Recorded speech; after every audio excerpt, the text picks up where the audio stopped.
question that you might get the option of. You guys don't remember, do you? You've got your computer open. Could you? You don't know where it is either? Or you do? Okay. I'll find it. Remember, there are 3 questions you get to choose from. Well, actually, I get to choose from. So, let us go.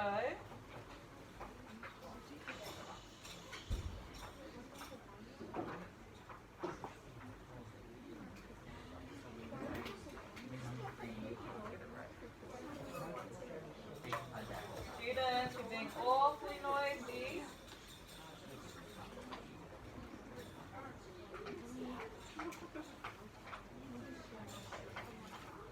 Not you.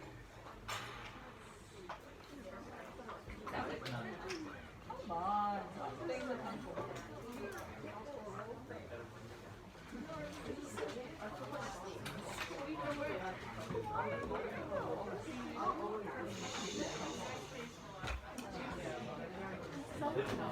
Okay, get ready to write this down.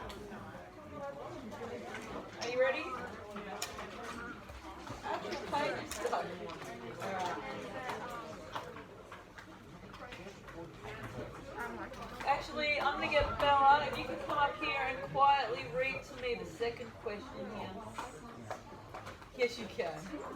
I love that I can't. Come on. Actually, you know what? Read me the third one. Guys, write this down. Compare how representations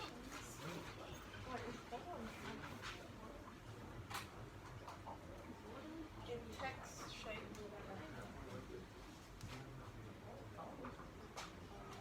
central thematic concerns.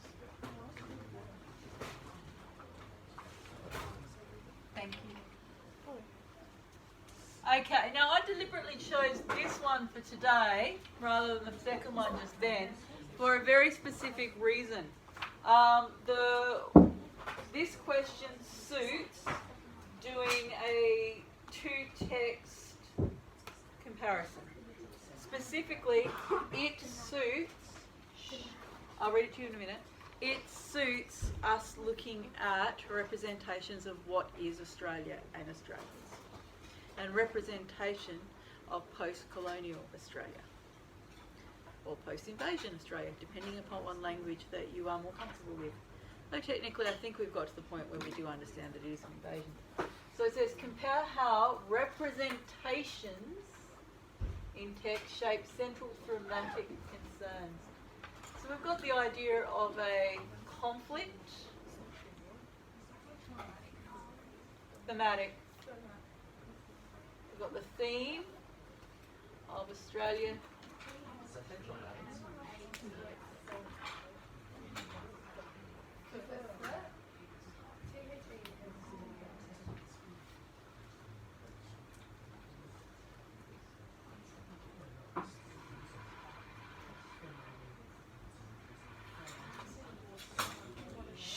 Sorry, just go over that. I can hear some muttering behind me.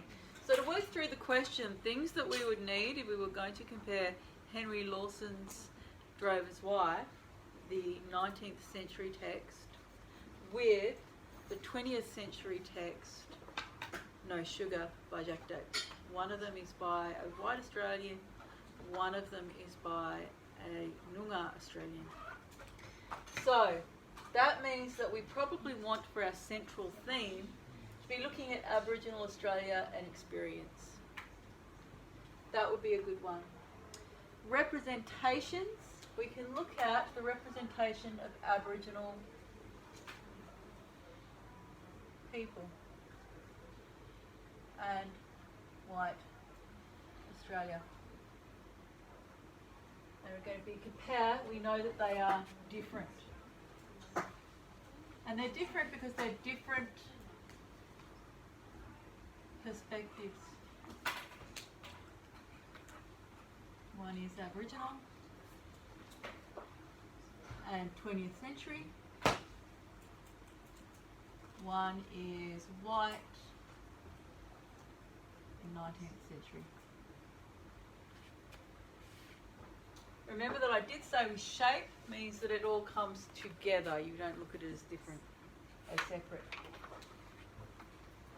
What did I tell you yesterday about introductions using two texts? What did I tell you to be wary of?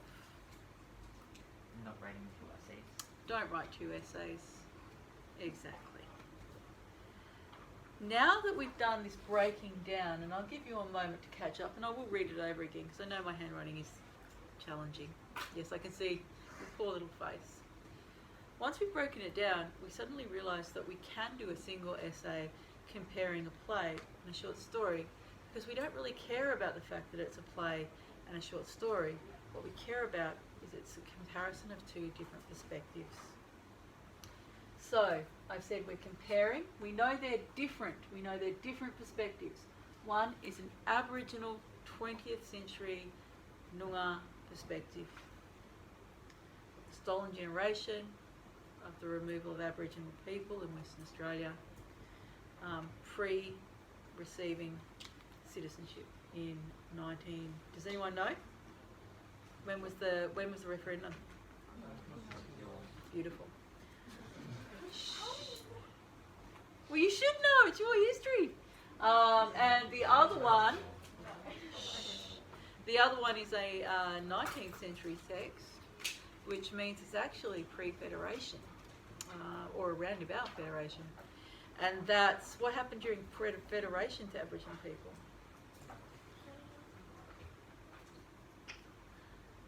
That's when they became classified as part of the Department of Flora and Fauna. Now, yes. Aboriginal people and white Australians are represented. And white Australians. Two separate groups are represented in both texts. Okay?